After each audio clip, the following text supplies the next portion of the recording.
What's going on? It's time for another episode of Too Hard for the Radio, transmitting from the future free state of Greater Idaho. I am the one-armed madman.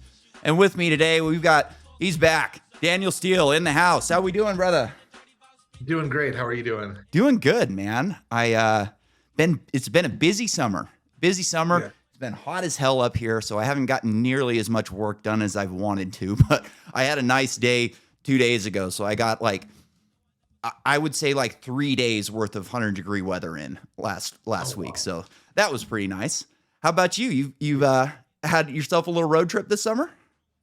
Yeah. So I'm starting a new job in October, and it's really we bought an RV and tried to do a summer trip. Learned a few things along the way. One, when you buy an RV, you're supposed to take it out 7 to 10 times because they all have problems when you get them. And two, just because you bought a Mercedes chassis doesn't mean that you bought a Mercedes vehicle. So, it's been quite the adventure. We did get to spend some time in Idaho, West Yellowstone. Nice. Had my buddy's dad. He worked in doing food for casinos. So he opened Planet Hollywood. He turned the Stratosphere around before they sold. And sometime during the pandemic, he got a job offer up there. So now he's a partner at a resort. So we stayed up there for a few days. Funny enough, it was the first time we opened up our awning because we were set up permanently. And the day we take off, I'm just driving down the road and my buddy's dad's calling me. He's like, "Hey dude, your fucking awning's open." And I hear it snap and the thing flew off. Oh So no. so I learned that I needed to make a tear down checklist every time I Right? left Oh, somewhere. I grew up in a motorhome, so I was a motocross racer. So we got a motorhome when I was like a freshman in high school. I think when we started doing races, you think you're going to go to a dirt bike race. Oh, that'll be fun. We'll load up the pickup and go have a good time. Oh, no, no, no. There's millions and millions. Well, not so much anymore. It's still, a rich person sport, but the economy's gone down so much since the early 2000s that the motorhome crowd is significantly shrank. But yeah, man, I grew up in a motorhome. We had a lot of fun tricks that we would do. So we have one of our bins would open up and we had a TV in it. So you could sit outside underneath the awning Cool. and watch the TV. But we also Especially had, like an up in the tree. yeah. So but also I was a teenager when we had this thing. So once I turned 16, my parents didn't try to control me. It was here's your truck, here's your phone. Just try and make sure and let us know that you're not dead. So they would actually let me go to the motocross track, and me and my buddies would load up the motorhome, and we had probably the cheapest Class A motorhome you could buy at the time. It didn't have a backup camera. It had a rear view window. So we're talking Wow. a 32-foot motorhome with a rear view mirror going out the window. So we had it set up. We had this little trailer that would only fit a couple of bikes. And we had two flags on the outside of the little trailer. And essentially, while you're backing up, as long as you can see the flags, you're good. As soon as you Okay. can see the trailer, you're fucked and you got to start over completely. So it's fun. I would have, honestly, during COVID, while real estate was at its highest here in Idaho, if I had access to property, I would have sold my house, bought a motorhome, hung out on the property for a couple years, and now bought in at new prices. But I loved it. So have you guys enjoyed it, or has it been just kind of a nightmare? So there's a lot of learning. So that set us back a couple of days. And I grew up in Michigan. My mom lives in northern Michigan, so I wanted to make it out of there for 4th of July. So I was doing 9-10 hour days driving, set up, tear down same day, and that. So that was really hard, stressful. Do you guys have leveling just- jacks? Do you have leveling jacks? Yeah. Oh, we didn't have Yeah, they're not leveling correct. jacks on ours, so we had to get under with floor jacks and get the thing leveled out every time, which was just a nightmare. So at least you got Um, jacks. So we use this. There's this app called Harvest Host where you can stay at farms and wineries for free Oh, as long as you cool. buy stuff from them. So that was really cool because we'd go from farm to farm, and some of the things that we were able to, some of the food and flavors that we were able to make, we'll never get again because Mhm. these people don't sell online. But we got to do really cool stuff with food. It's 4th of July, we're at a winery. We get there at noon. They close at 4, so we sit and drink for 4 hours. and go take a nap. It's 100 degrees out. Wake up an hour later and the generator's out. So I had to drive half drunk to a RV place. And we couldn't find anybody to work on the generator. We finally got somebody in Louisville to do it, or we finally found Cummins in Louisville, and they replaced it under warranty. But so we were out for 10 days without the RV, and then they're just like a laundry list of problems because we didn't test it really before we took off. Yeah. The people that we bought it from have a place here in Nashville, and we just dropped it off a couple weeks ago, and we got an Airbnb here in Nashville. Now we're looking at permanent places here. We're really liking it. We've been able to get, I'd say, about 85% of our food from local farms and businesses. That's great. And so, like, I guess I could eat this well in Vegas, but it would cost about $400 a day. Yeah. And I'm doing it on like $8-10 a day worth of food. Yeah. I guess proteins are a little more expensive, but everything's, the soil's so rich here, and so many nutrients that I just feel so much better too. Yeah, no, that's awesome. Now I forgot completely what I was gonna say. Oh, I buy my food, so I essentially eat ribeyes every night because I've had so many health problems since I've been hurt. And at one point I was like, when I got hurt, I was almost 200 pounds. And then I think I was 220 or 230 when I got out of the hospital because they were just feeding you like crazy. And then I had some really gnarly medical issues, medication, like taking me off of medications, putting me on different stuff. So I got down to like 130, 125 pounds at one point, and they thought I was going to die. Like I was like, the doctors really sugarcoat everything. And like, this is how I really knew I was going to die is I did an eval for like my payout for workers' comp a couple months ago.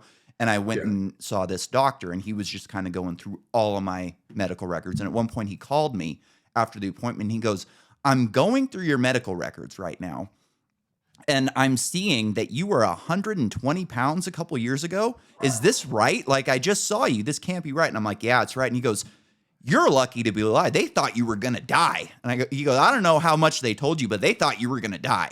They were going to put a feeding tube in you, and you're dead. That's it." And I ended up, like, I went on some steroids, and then I also did this antidepressant. Some doctor was just like, "We're going to try this antidepressant. You take it at night, and women don't like taking it because it makes them heavy."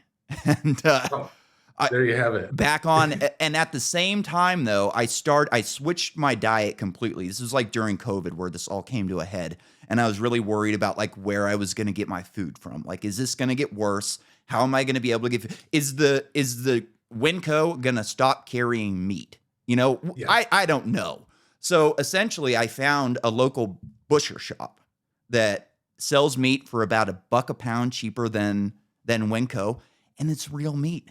It's good meat. Like, the craziest thing was the first time I got a steak from there, I was cooking like in my house on the frying pan, cooking these steaks. And the Winco steak, the entire house would be smoked up. I'd have to have a fan on the door and just smoking up the entire freaking house. And I put one of these new steaks on, and it burned like 50% cleaner. It was wild. It reminded me of like, I started a biodiesel company when I was young and dumb and thought that green was the way to go. And we built this engine to run on biodiesel. So we started up this diesel engine, and I think it was smoking. It was, leaking everywhere. It was loud, just earplugs in. And we switched it right over to B100. And within like 20 minutes, the entire engine had quieted down. All the seals had expanded, so there was no more leaks in it, and the exhaust was gone. It was like, holy crap! How does this happen? Yeah, that's crazy. So you eat a ribeye almost every day. Yeah. You tried sous videing? The process of doing a sous vide? I have not. I've heard of it. It's kind of like a boil in a bag, right? Right. So what you put, I do it almost every day now. Oh, okay. What I do is I put olive oil, seasoning.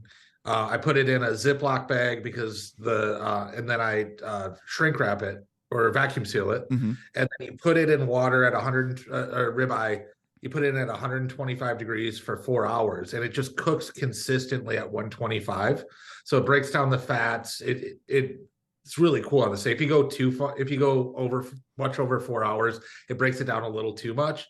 And then I sear it in a cast iron, Ah. and it's the only way that we do it now. I'm gonna have to try that. I do the sear on the cast iron, but then I just kind of cover it and turn it down to low Yeah. and let it heat. But what I do is I make my own butter every night. So I take about a stick of butter, I add a bunch of garlic, rosemary, and basil, and I just kind of get it going and let it foam up. And after I sear the steak, I flip it over, drench it with butter, sear it Right. again on the other side, and by the time it's done, you get this butter foam that I make, Yeah. and you kind of sift it off the top and drop it on top of the ribeye. I swear, I tell people this all the time, and they don't believe me. I cook a better steak in my kitchen than any restaurant that I've been to in Idaho, and I, they eat it and they're like, "Holy crap, this is insane!" my mother-in-law came to town, and we went out to dinner to this nice Italian place last night. And the guy was telling me about the way that they chose the balsamic that they're using now, like the way that they used to do it. They would with olive oil, they do a similar system to what you do Yeah. with olive oil, and then they switch to this balsamic and this one olive oil.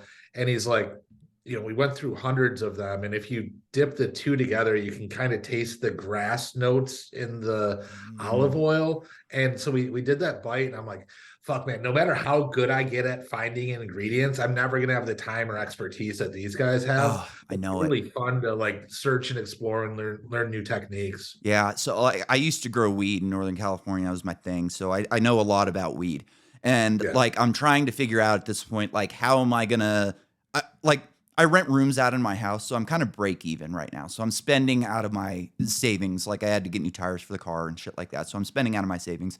So I'm trying to figure out, like, how am I going to make money and not be beholden to some fucking job that I'm going to have a hard time doing. Like, I keep it together pretty good on the podcast, but this is 1 hour out of a 24-hour day. So like, there's a lot of hours where you're like, yeah, this is not the same guy.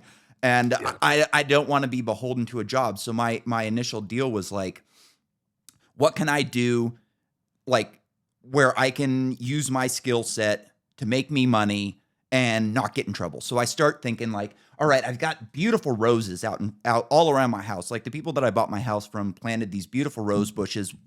A couple of them are like 20 years old. They're massive.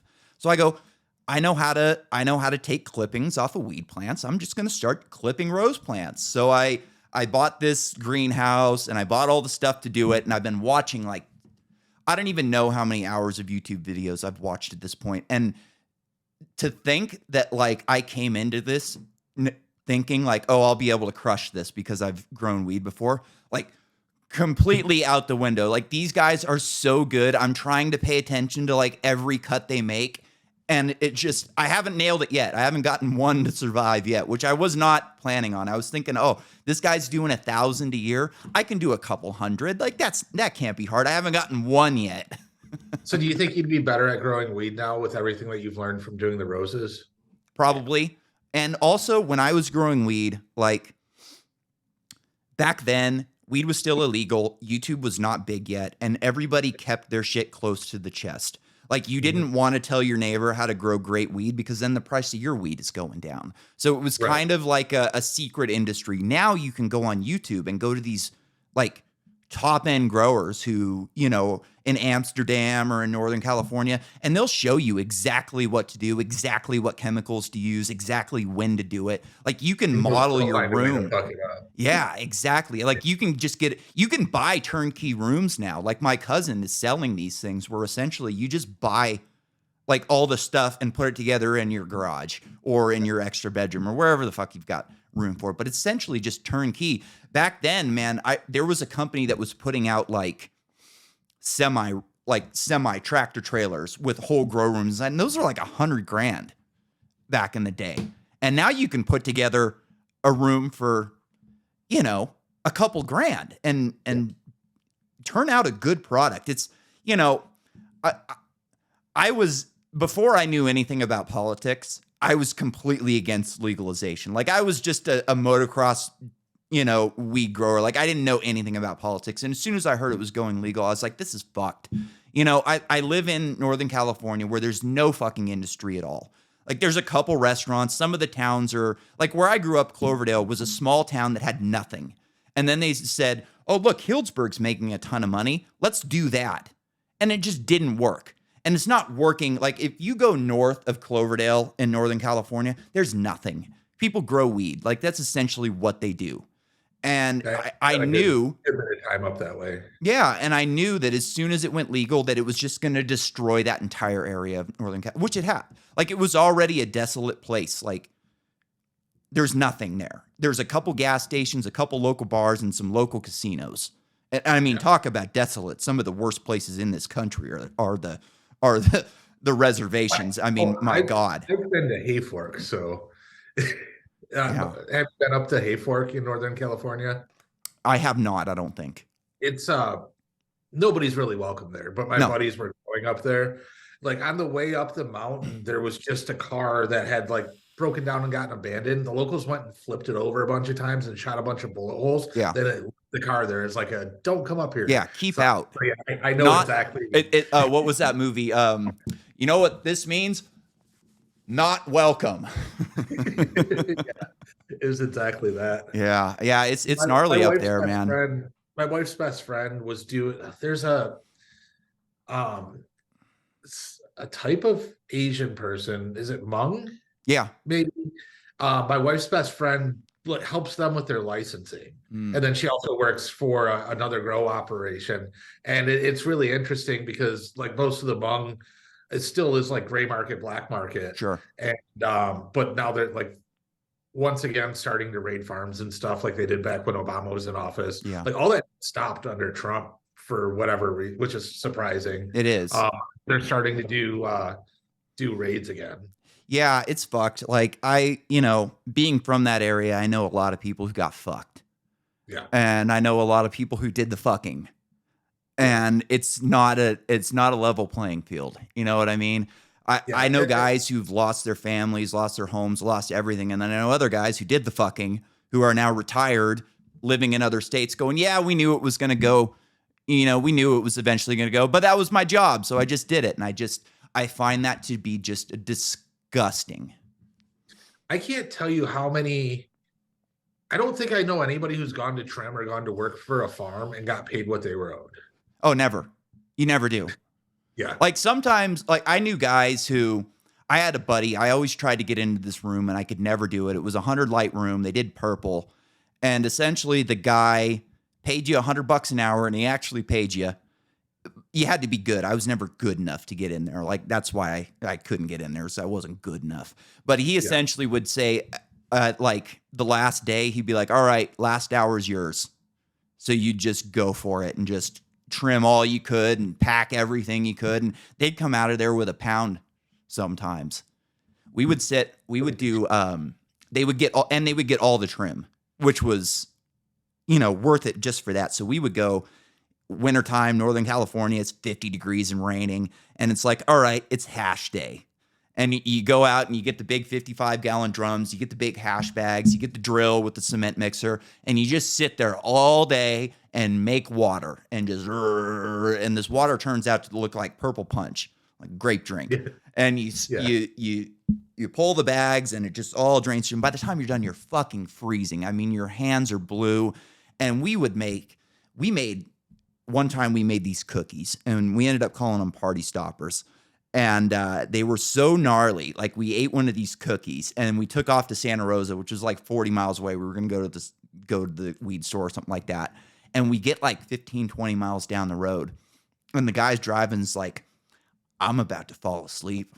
I can't do this. And the rest of us were like, we can't fucking drive. We had to pull over and sleep under an overpass and wait for somebody to come get us because they were just gnarly. So we kept them in the freezer. And when you had a party and somebody was getting out of control, you just gave them a cookie and they were done in 20 minutes. They were party stoppers. That's amazing. Yeah. So what else have you been up to? You been paying attention to politics at all? Uh, as little as possible, but still getting enough information. You see that we're locking down again. I know it. I didn't believe it at first. I was just on Zero Hedge before we came on, and the top article is Alex Jones was right. That's I so when that came out Friday, the Alex Jones thing, Mhm. and I'm like, okay, this is if I was the administration, this would be a great way to float an idea, see how everybody fucking pushes back, and then say, oh no, it's a crazy conspiracy guy. We never said that or whatever. But then I saw, it was probably in that. I didn't go. I I didn't didn't read look at it. I just looked at the headline. I saw federal government's procuring more rapid tests. They're hiring consultants. They're getting ready for Yeah. the full And lockdown. all of this is based off of wastewater testing, which is obviously fucking flawed as all hell. They're using PCR and wastewater. So who knows like how many cycles they're running on this shit, literally on this shit. Yeah, yeah. I sent a meme to my friends. And it's like the Austin Powers, Dr. Evil. They're not buying that the world's boiling, and then the lady that's always it says, "Release the new COVID." You Right? know, I think yeah, a lot of what they do is just throwing spaghetti at the wall and seeing what sticks. And like it sucks because like I think people have kind of been lulled into sleep again. Every once in a while something will pique our interest a little bit, but like this lockdown stuff is kind of sneaking up on even me. Like I've been bad lately. I used to be so plugged into politics, and it's just the last few months have been tough. So I've gotten back into motocross again. And when you get fully into motocross, you kind of leave that stuff to the side, which is, it's good for the soul, but dangerous for the country. yeah. Yeah, but it is good for the soul, like taking this break and only being able to spend half an hour a day on Twitter because I'm fucking driving the whole time. Yeah. I was much happier. But now Yeah. I'm like, oh, this, that, and my wife's like, just put your fucking phone down for a little bit. Let's go for a Right. walk or something. It sucks because I hate Twitter. Like I've always hated Twitter. I've never been a social media guy. I was the first guy in my town to have a MySpace. I went to Southern California at one point. Like everybody had MySpace, and I brought it back to Northern California. Everybody's like, "This is fucking stupid. Like, what is this crap?" And I'm like, "I agree. I think it's dumb." And I just never got into it. I could never pull girls off it like my buddies could. And even now, like I've got this podcast that we're not really growing. Like I'm just hammering out, like hoping to grow at some point. But like I look at like, should I go on Twitter and start hammering away and just really like kill my soul because I hate it. And like I'm not good at Twitter either. I'm good at long form stuff. Like it takes me an hour to get a point out. So I'm not great at Twitter. I don't have a great vocabulary. And I get like it eats at me too much. I don't just set it and forget it type of thing. Like Yeah. somebody will say something to me and then I'll reply to them. And 2 days later, I'm thinking, I should have said this. Oh, it just like eats at me. And it's like at some point I go, is it worth having a big podcast to do something that I hate? And so far the answer has been no. So an alternative for you, just tangentially, I Yeah, guess. Twitter is pushing towards video, Yeah. short and long form video. Perhaps because your podcast account, I saw the list of things that they flag and stuff that just kind of gets shadow banned or deboosted or whatever, and everything you talk about is on Yeah. that list. Oh, So yeah. I don't think going on Twitter for your podcast would be any good at all. What I do think is maybe the Rose content. Mm. There's people making money. There's people making great money on Twitter now. They opened up creator payments. So you pay $8 a month. And if you get 5 million impressions inside of 3 months, you get paid. And there's people that post, engaging content that are getting $4,000, $5,000, $6,000 a month. But they're off the political spectrum. Like the people that are making a lot of money are just like reporting on Tesla or talking about positive things. Yep. I'll send you the link. I took a news article. I had ChatGPT summarize it. Used a company called Pictory to make a video about it, and it was about Hurricane Hillary. Except I put some Hillary Clinton photos of followers on the account. I got 100,000 impressions. Wow.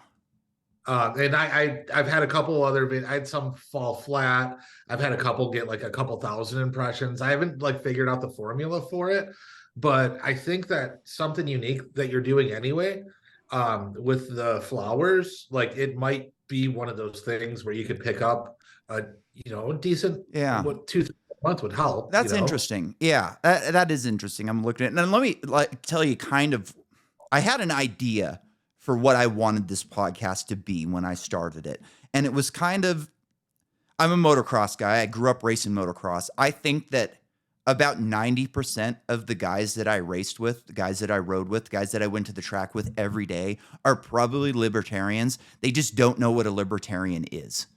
You know what? Okay. I never knew what a libertarian was. I thought I was a Republican just because I hated the Democrats and I hated everything they stood for. And the Republicans were closer to so I always just thought that was me. And I see this in the motocross world all the time where they'll, appeal to the right wing because they think that's all that exists. So I've been doing, and we've only done it for 2 weeks now, but I'm with another guy. We're doing one show a week where we're just covering racing.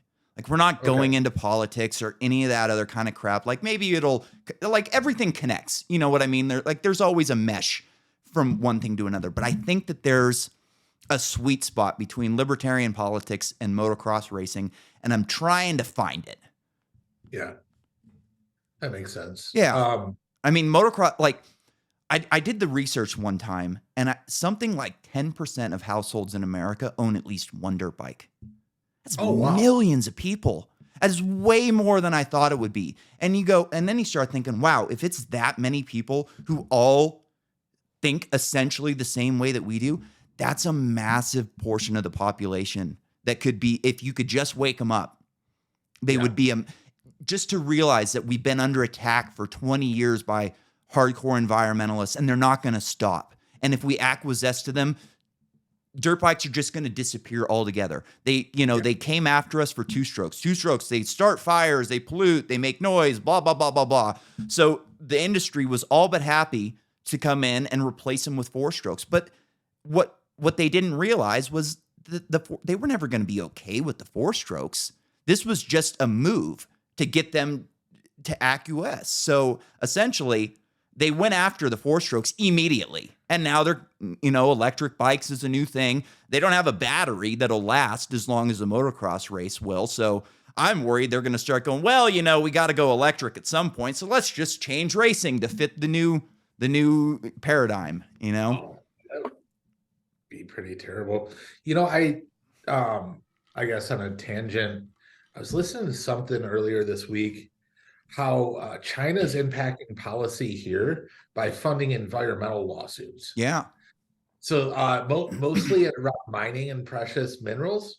So they're they outproduce us quite a bit. Oh yeah.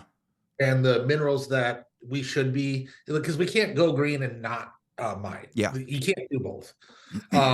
But the minerals that we should be producing and pulling out of the ground here, they're funding all these environmental groups to do lawsuits to stop the actual production of these minerals to hurt us. And it's like a siege. It's like siege. If you were viewing, like if I view you as my enemy, I would go, how am I going to hurt him most? Let's get rid of his motorhome so he can't move.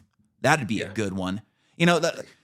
That's a great way to just lay siege to your enemy. Let's just get rid of their resources altogether. And better yet, let's convince them that that's a good thing. Yeah. Yeah, it's pretty bananas. We've been covered. I think you're somewhere with the motocross because there's maybe a psychological profile of somebody that would ride motocross, right? Individualists. We're individualists. Take risks. The thing that drew me to motocross the most was I would play a football game, and as a young kid, I was not a good football player. I didn't mature fast compared to a lot of my friends. I was a slow grower, and that just happens for some kids. Some kids, some of the guys I was playing football with in the 8th grade had mustaches. And then you go back to your 20-year reunion and they're, 5'6" and 160 pounds. You go, I remembered when you were big. Now I'm 6'2", 6'3". But yeah, it's I don't remember where I was going with that.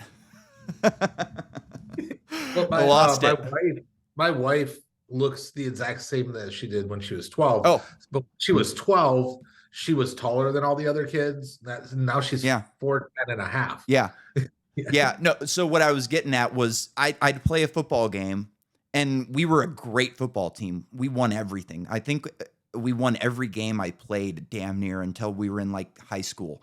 So I would go out, and I remember one game I like just totally blew coverage on, the one pass play of the entire game, and they just bomb on me and score this touchdown. And everybody's happy at the end of the game. Everybody played great. And then it's like, we would have shut these guys out if not for me. We even shut out their 2-point conversion, because we were a great team. So I hated the fact that, and then I would play basketball. I was a great basketball player in comparison. So I would go score 30 points. We'd lose the game, and it was you win and lose as a team. And I just hated that. I would get out on the motocross bike, and it was on me. If I win, if I lose, it was because I put in the effort, I didn't make the mistake, or I did make the mistake. And I liked that. And I think that there's also like a concerted effort to get rid of anything that promotes the individual. So like the establishment never really goes after football. Have you noticed that? Like they never really go after football. They'll kind of, masculinity or this and that, but they've never really like tried to get rid of it. Right. And I think that's because it promotes war. You've got, and the NFL toes the line. Yes, absolutely. They put end racism in the end zone. Like it's actually going to do anything. Sure. But yeah, I think it's, you don't know what you're doing. You listen to the coach who has a better view of the field than you do, and it's a direct comparison to war. You've got your soldiers, you've got your commanders, and you get, your people who are just standing offside, throwing people into the meat grinder because they know what's best for everyone. And I think they like that mindset to, they want you to come into the workforce thinking that you don't know anything. And that if you think you know better, you should probably shut up and listen to the people, your betters, because they're your betters and they know better than you. And that starts in preschool, right? Yeah, exactly. Pledge of Allegiance. My family are right wingers, and I try to explain them like the Pledge of Allegiance is disgusting. Like you're pledging your allegiance to a government that hates your guts. Yet you still hate it when the leftists don't want you to do it. Like you should be good. Yeah, get rid of that. We don't want to be sending our kids into the meat grinder. I don't pledge allegiance to anybody, like except my family and my friends. Like I don't fuck the government. Yeah, it's just blindly setting up. And it's just so. I started reading a book, but I finished. Got it when I was traveling, but it was about the Prussian education system. And I've heard about this. So Germany was having a hard time getting kids out of school into the military. So they changed their entire education system to teach this obedience. And then we modeled our entire education system out of the same thing. So you have an independent thinker at 18, he's not going to pick up a gun and go kill his neighbor. But if you start training them into that, and I might have to order that book again just so I can finish it. I'll find it and I'll send it to you. Sure. And then you get the propaganda angle of that. Now that we have them in this position where they're just following orders, now we can just hammer them with this propaganda. And I've read somewhere that the effectiveness of propaganda falls off a cliff at like 20, 22 or 23, something like that. Like it's essentially designed for 14 through 18-year-old kids. Yeah. Makes sense. Right. When then we did all that work to indoctrinate our kids, and then we turned our whole military trans. Right. Which to me, it's like, hey, maybe we'll do less destroying of other countries if we're worried about the, gender of the person doing the destroying. It's amazing. Like when you go on to, I could pull up Twitter right now, and I guarantee we could go to the CIA's Twitter, and within 5 tweets, we could find something that had to do with equity or gender or some bullshit like that. Like And the crazy thing is too, is like the left wing has just totally bought into this shit. The funniest thing is like that new song. I was watching like reaction videos to Richmond, north of Richmond, and these leftists freaking out about like a populist message that they should be behind, but they're Yeah. so fucking brainwashed and so broken by COVID and this propaganda system that they can't even hold to their own values anymore. Let's go back a second on the topic of new lockdowns. Yeah. Just a thought that I had. I feel like the lockdowns and COVID are what made Trump lose, unless you're into they rigged the system. Yeah, whatever. The system's rigged all the time. The economy was doing really well. Like things, I think that if COVID didn't happen and the lockdowns didn't happen, Trump likely would have won. Why would they push lockdowns now when it hurt Trump and Biden's not polling great anyway? Do you think that they think that it'll unite that fanatical wear 2 masks and drive alone person to, bring out more voters? Or what do you think about that? I think there's an aspect of that to it, but I also, I read an article the other day where Michael Burry just bet 1.6 billion on the economy crashing by the end of the year. So, I mean, they knew that at some point this economic crash was going to happen. Like Trump did a good job of masking it and making it look like the economy was cranking. But in a sense, like if you go into the Mises, theory of the master builder, it was always going to crash at some point because we didn't have enough shit to do it. So I think that they could also be looking at an upcoming economic disaster and thinking maybe we can avert this a bit by locking everybody down again and printing more money. Yeah. I mean, I guess it'll help your case a little bit, but maybe the $600 a week didn't hurt. No, I mean, it's wild. It's wild. Yeah, have you been paying attention to the Trump indictments at all? Somewhat. It's all just seems like a stretch. Every one of them seems like a stretch, and I feel like it shouldn't be a stretch. Like if you're going to go after the leading candidate, you should have open and shut cases. But people are just so there's a podcast called the All In Podcast, and it's four VCs. They all either came from immigrant parents, like first generation American or second generation American, fell off and started in the poor and ended up becoming billionaires. Like a Vivek. They have what's that? Like a Vivek Ramaswamy. Yeah, they had Vivek on. Okay. Actually. So it's interesting to hear their take on that, but one of them is so fanatically hates Trump, just doesn't matter what you say, he's just lipping it out. And it's like, I understand that people don't like the guy, but it's almost like the guy flips, and it's like, how can people trust you as a capital allocator if you're that blinded by rage by this one thing? So people are that blinded by rage. Did you see the fucking the head of the grand jury in Georgia, the lady? No. With the crazy eyes. She went on like MSNBC or something, and she looks like the kind of girl that would like kill your cat and then come over and console you after.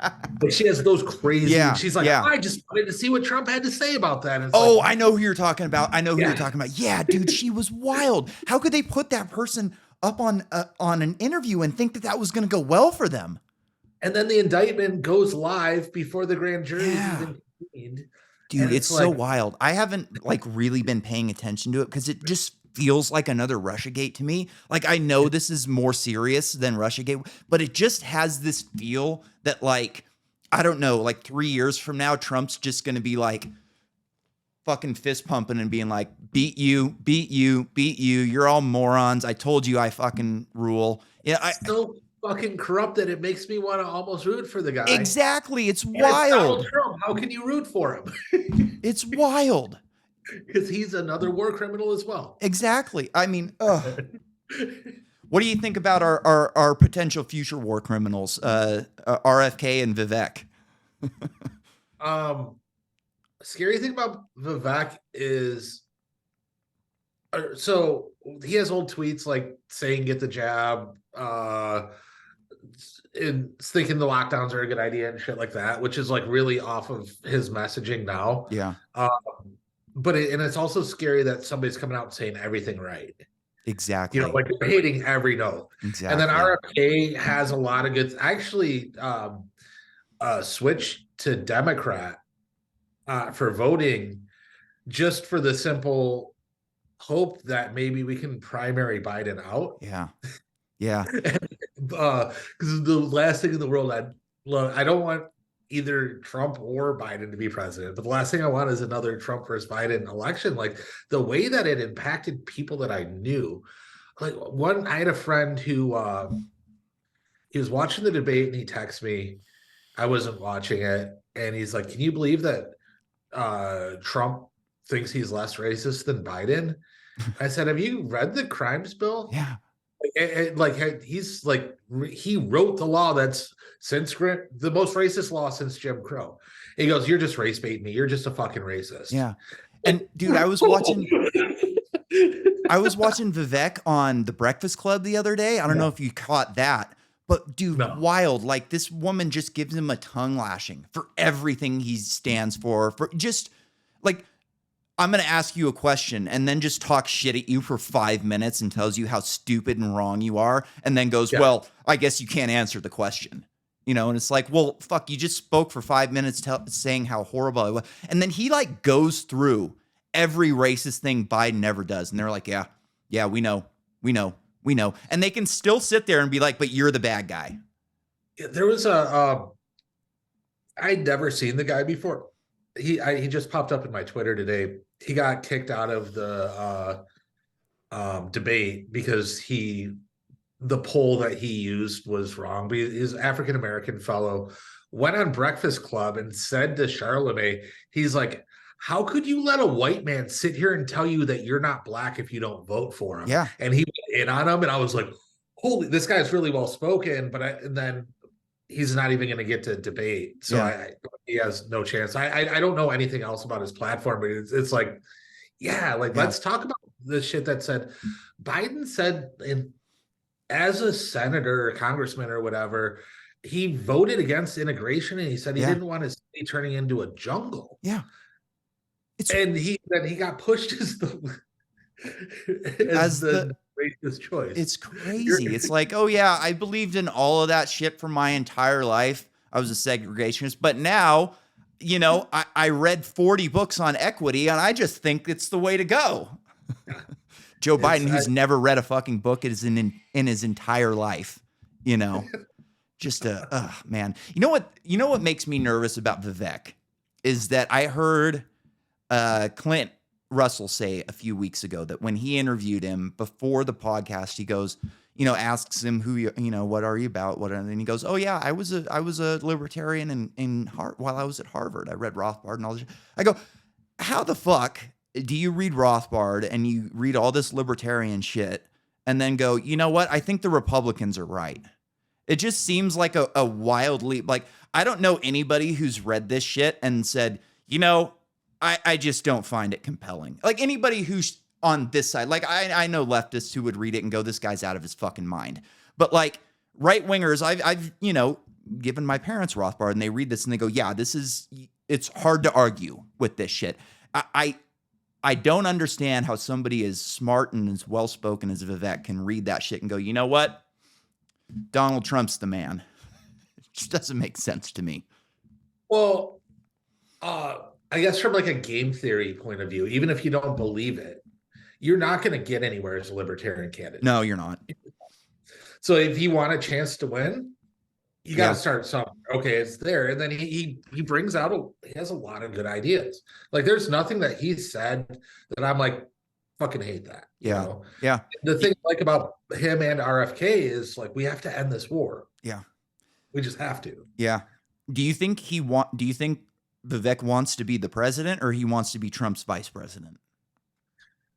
I don't know. Like, and it's also like, you started a pharmaceutical company. You know what I think of the pharmaceutical? You started selling the drugs that Pfizer couldn't get over the line. So who are you really? Yeah. I think that this is great for selling books for him. And he might just be a rich dude with fucking money to burn, right? Yeah. Yeah. Yeah, I have no idea what this is for him. He's an Like interesting Kennedy's guy. clear. Kennedy's an interesting guy too. The thing that I like most about Kennedy, I've described it as like he's giving leftists like he's like niacin for leftists. They can take in what he's saying and they can say, hey, oh look, we're allowed to believe in freedom. We're allowed to question the pharmaceutical industry. Oh, Bitcoin is good. Like these are things that are great. Like I've seen Jimmy Dore move in the right direction on multiple subjects just from talking with RFK and listening to him speak at different events. And I think that's an invaluable thing right now. I mean, the left wing is just so out of their freaking minds in this country that anything that we can do to push them closer to sanity is going to be a great thing. The biggest problem with RFK, other than him flip-flopping on guns, yeah, and climate change, is the way that media is consumed. I guess up until this election, he's getting on podcasts. People are getting a chance to hear long form, but most media is consumed in these sound bites, and his voice is so fucking terrible. He's hard to listen to. He really is, especially if you're only listening to him for 30 seconds. Yeah. He's a good-looking guy in great shape, especially for his age. But it's like, how many cigarettes have you smoked, bro? Yeah.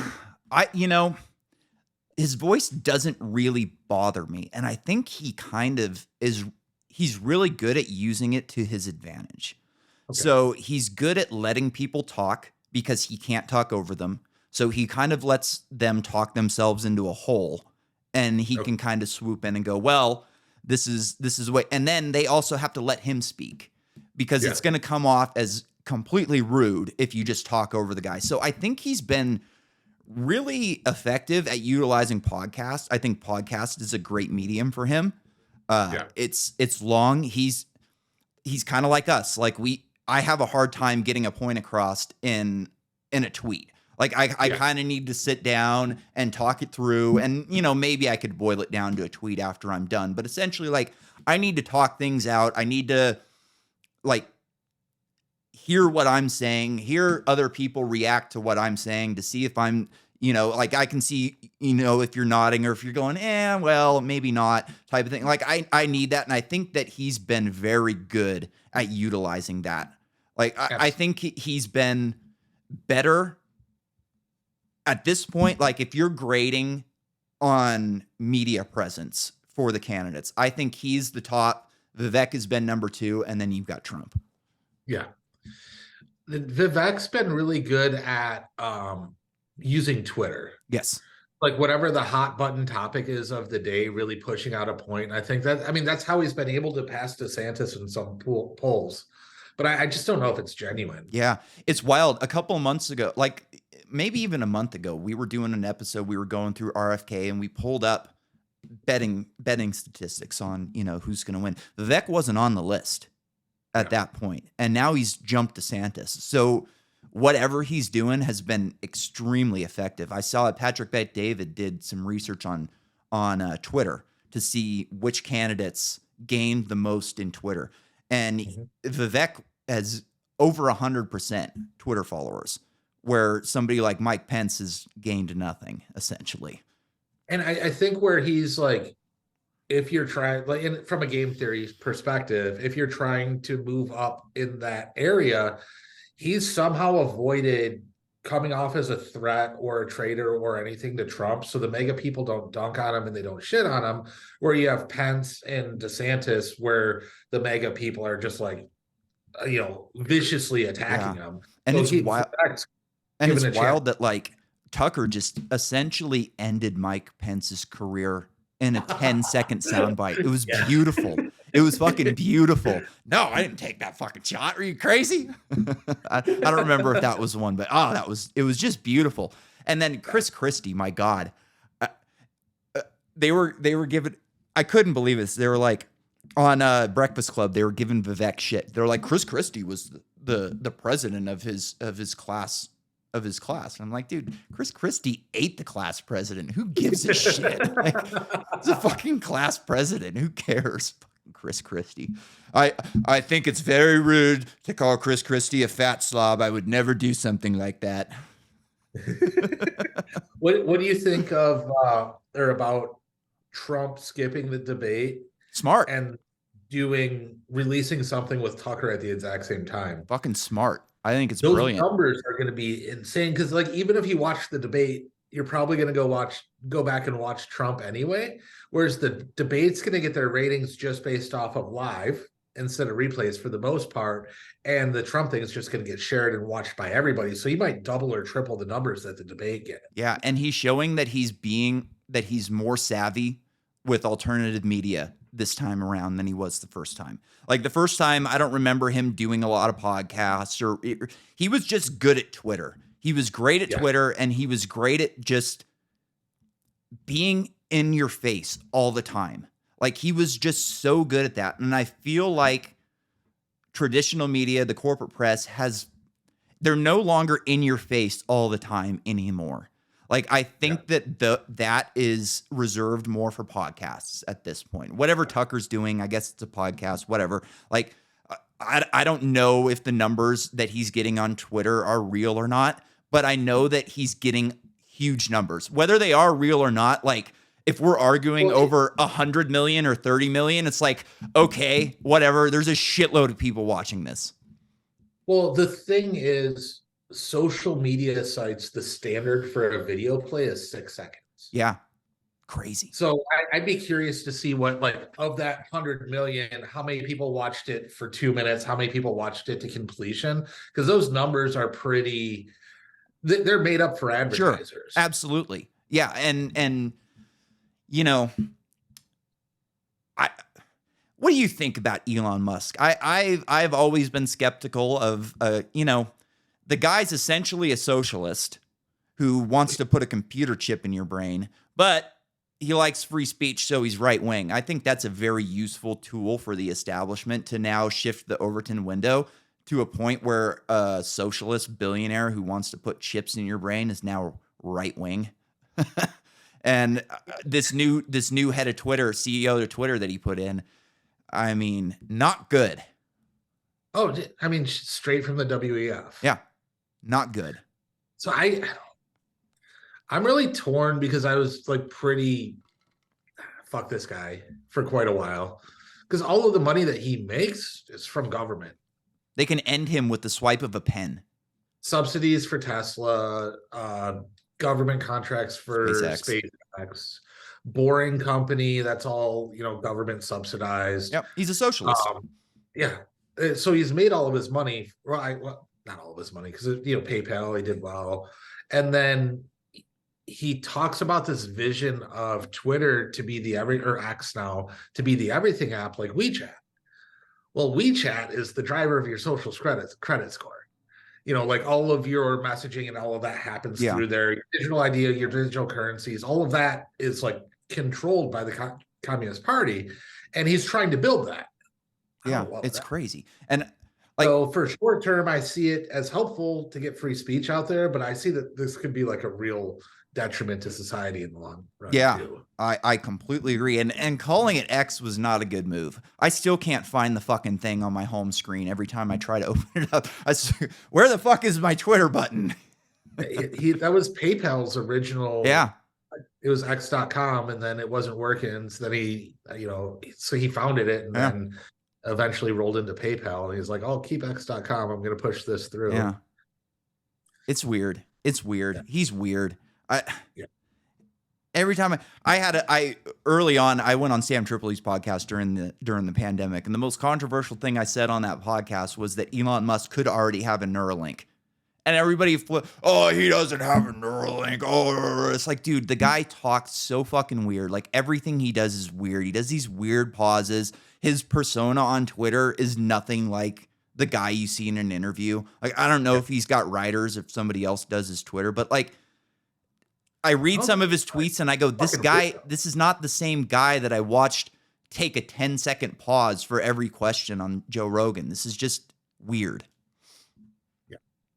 And I always I thought like maybe he's doing research. Maybe he's frame jacking away in that head of his with his little freaking Neuralink, and people could, be pushing him things to say. Who knows? Like, I don't think he actually does have one, but like, if I found out that he did, I would not be surprised at all. What's interesting is, so you get media coaching. Even like I was starting to get media coaching with a company that was doing like 8 million in revenue. So like imagine the amount of coaching and handlers that he has. I think Twitter is actually him. So all the media coach, you see it on TV or on Joe Rogan, that's him, like the trained robot. Yeah. On Twitter, he's like, thinks shit's funny. Yeah. And he's like so whimsical and things like that. Maybe he is fun to hang out with. I don't know. Like, he doesn't seem like he would be a good hang. Yeah, like, totally. He just seems like he would be weird and boring, and he'd be talking about weird shit at the bar that like nobody is like. If you went to the bar with Elon Musk, I think you would have like, you would build it up like, oh, I'm going to go hang out with Elon tonight. This is going to be great. And I think then you'd get home and be like, that was fucking weird. Like, I don't know what just happened, but it was weird. Yeah, absolutely. Yeah. I gotta hop off soon. Sure, man. We're good. We're 56 minutes. How's the book doing? And we'll get out of here. It was a cool experiment. I really taking this job and taking this trip, I haven't worked on promotion at all. So it's just on me. I was exploring maybe I almost hired a podcasting agency, and they did just a shit job at representing who I was and that sort of thing. So I was able to get out of that. I get horrible messages from those people all the time where it's like, I love your podcast and you talk about great things, and we think that this person who loves ESG and climate change would be perfect on your podcast. And I'm like, fuck you, man. Perfect for me to destroy. Yeah, exactly. All right. So I haven't worked much on it. It was a cool experiment, and I got to have conversations like this, which has been a lot of fun. Yeah. I made a couple $1,000 off of it overall. And it was worth it. And it was worth it. You opened up a different world for me. I've been writing a sci-fi book. Well, I haven't actually like writing the book. I'm doing more of like the outline and shit like now. And I never thought to use ChatGPT for it, but it's been an invaluable resource. It's so much easier to do research because it's just poignant. Like I'm looking into stuff like about the Younger Dryas, and it's going to be a weird book. So like a lot of this stuff is hard to research, and you have to spend a lot of time going through articles and that. ChatGPT's been a very good resource at narrowing things down. I'd encourage you to check out the summarized articles. So you have to go through all these articles. You can get, a 2,000-3,000 word article summarized into 10 bullet points and probably get the information that you're looking for. That's cool. 10 bullet points. That's freaking cool. Yeah. All right. Well, let's get out of here. We'll get you on the road, and we'll talk again in the next couple months. This was fun. Let's do this every couple months. I had a great time. Absolutely. I did a corporate podcast earlier, and it was a big New York Stock Exchange company, their CMO, and I'm like, man, I can't wait till this podcast tonight. Just have fun. Yeah, man. We've been doing good with finding good people. I got a guy, Michael Storm, who's he's a fun anarchist. I'd love to get both of you guys on. We'll do Steele and Storm at some point. That'd be fun. I want to bring my other one-armed friend on too. Absolutely. That'd be great. Anytime. Yeah, maybe we'll set that up in a month or so. But he was working for like a Delta 8 company. He built their brand for him. Then he went out on his own. He's doing marketing, but he's anarchist, one arm, doesn't have the superpowers that you do. But he also produces some pretty cool music that's not very popular. Did you do Porch Tour? No. So I think what happened was Robbie saw the email and went, oh, cool, I can drive there after Sandpoint. And then he put it into MapQuest and went, no, thank you. So yeah, he told me he was coming, and then he was like, I don't know, it's a long drive. So I think it ended up just being too long of a drive for him. So next year I'm going to do a big barbecue at my house for like a harvest barbecue. So I've got a big garden, and we're going to be doing stuff. So I'm going to try and get like a band out, and we'll do a big harvest barbecue. So I'll let you know, and hopefully you can make it out. Yeah, I'll send you that book about the Prussian schools. Oh yeah. Think about the Twitter video for roses. I'm gonna. I'm kind of at the point right now where I've put a lot of money into this podcast, thousands and thousands of dollars. And I've kind of been like, I don't want to spend any more money on it until I feel like I'm spending it for a good reason. Yeah. This is kind of in the weeds. So let's get out of here. We'll talk again in a couple months. This has been great. Thanks again, man. It was great talking to you. Go buy his book. He needs to make the goddamn money to fix his awning on the friggin' motorhome. Good night. We'll see you later.